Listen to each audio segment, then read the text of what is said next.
Thanks for tuning in to today's meditation about steadiness and distraction, two subjects that feel increasingly relevant in our world. If you'd like to listen to a classic meditative story, we invite you to enjoy the rest of our library.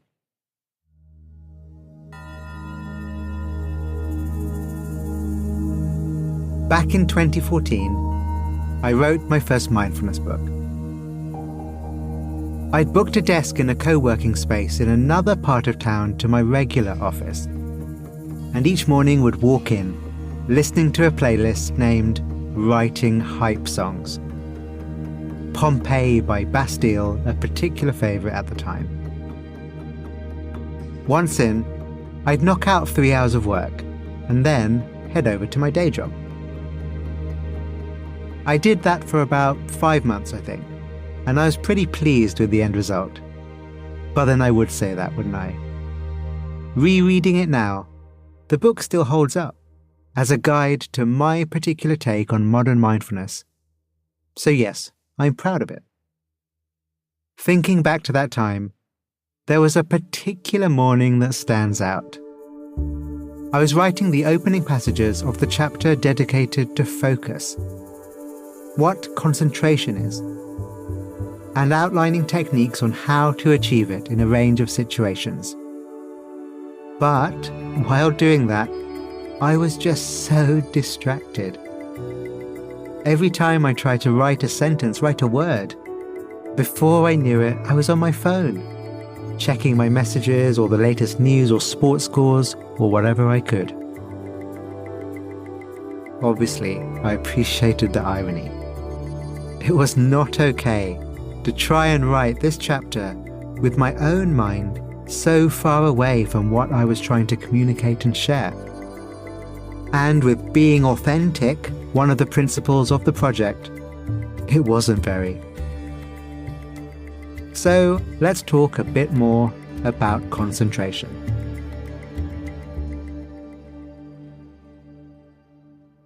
Whether your first experience of meditation is in a class like it was for me, or via an app or a podcast, more often than not, you'll have first learnt a breath-based technique.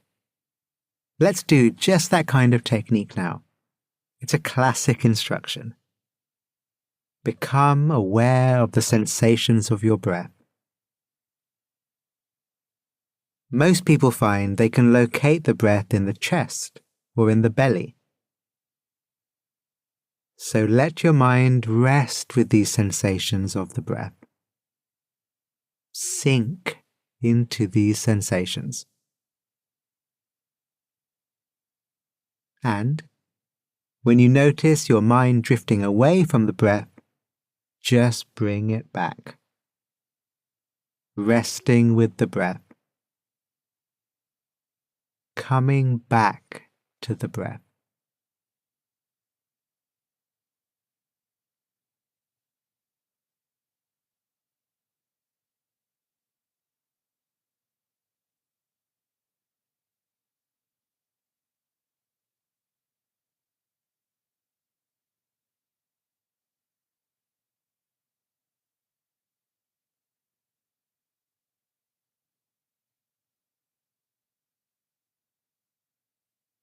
This is perhaps the most common mindfulness practice around.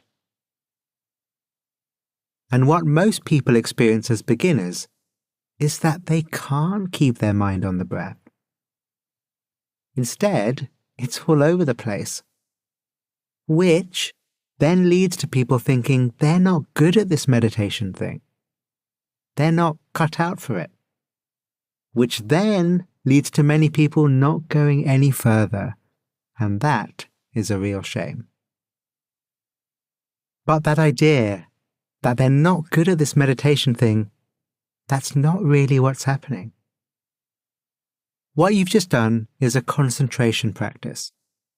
You chose an object of concentration, the breath, and then you're looking to lock your awareness into that object, bringing it back again and again. It's not very subtle, and it's not particularly gentle. And in my opinion, it may not work for beginners because Speaking very broadly, as a culture, we're just not very well trained in concentration. In fact, quite the opposite. We are very well trained in distraction. So give someone who's well trained in distraction a concentration technique, and it's no surprise that so many people bail.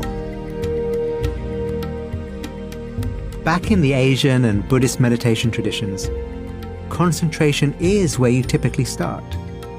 Strong concentration is used as the foundation for everything that comes later.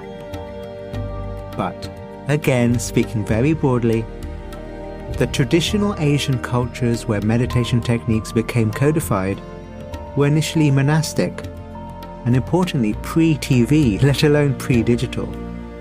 So concentration was a much more accessible skill than it is today. Drop a meditation technique refined in the forests of Thailand and Burma into 21st century life, and no wonder it feels like threading the eye of a tiny needle while an earthquake is taking place. Because remember, thanks to the nature of our information landscape, and in particular our friends running social media and digital advertising platforms, we are now incredibly well trained in distraction. So, I'll share with you today what I see as the 3 components that can help you on your way. Because in a world where attention is everything, having more control over where ours goes is worth it, isn't it?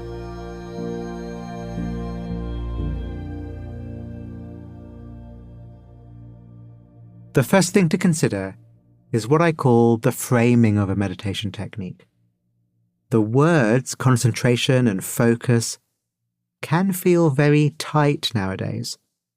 That's why I prefer to talk about stability and steadiness instead. Those words are more generous and relaxed. Can you sense the difference between how you relate to the ideas of concentration and focus as compared to the ideas of stability and steadiness?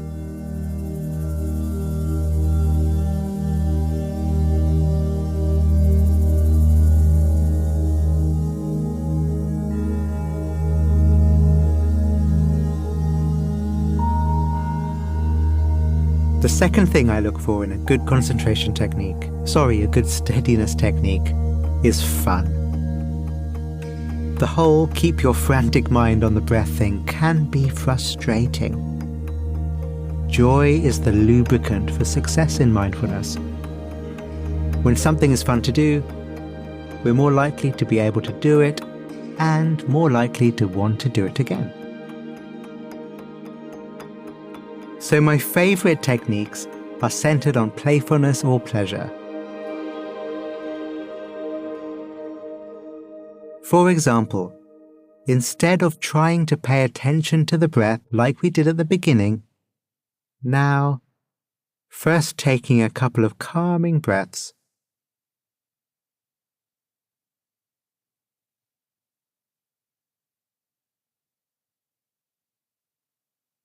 scan the body for where you feel the most pleasant sensations. It might be some coolness on the skin, or some warmth in the chest.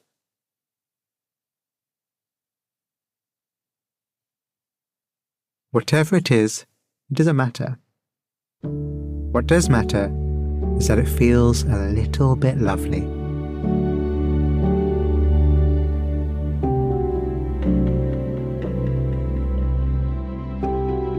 And having found that zone of sensations, let's drop our mind into it.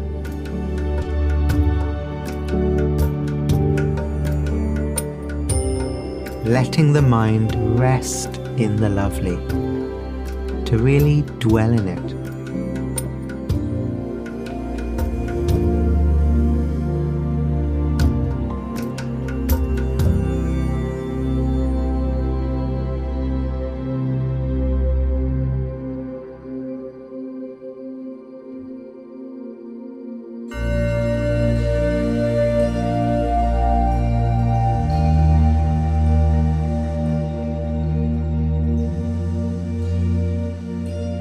you probably found it easier to rest your mind in something pleasant than the maybe more neutral breath. That's an important clue. Pleasure and play can really catalyze a steady mind. So choosing the object of your awareness carefully makes a big difference to what your meditation is like.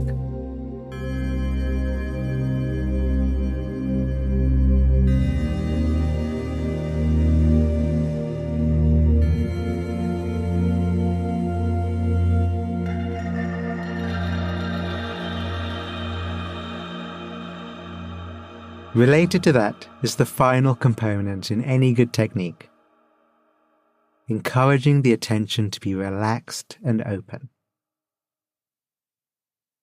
I've already spoken about how too often we think of concentration as a tight, narrow thing. But if we're pointing the mind to a tight, narrow object, then it will be.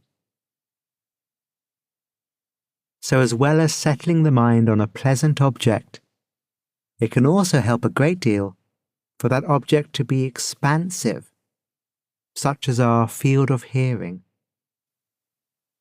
or the sense of the body as a whole. It means that our attention is not tight or grabby, but instead wide and welcoming. The difference between catching slippery fish with our hands versus catching them with a net.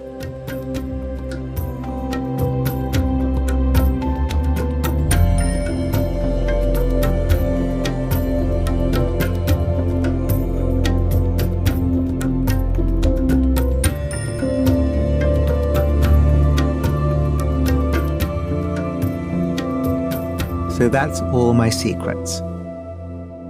I hope they help you in your ongoing adventures. And I wish you a steady, stable, and fun week ahead. Go well.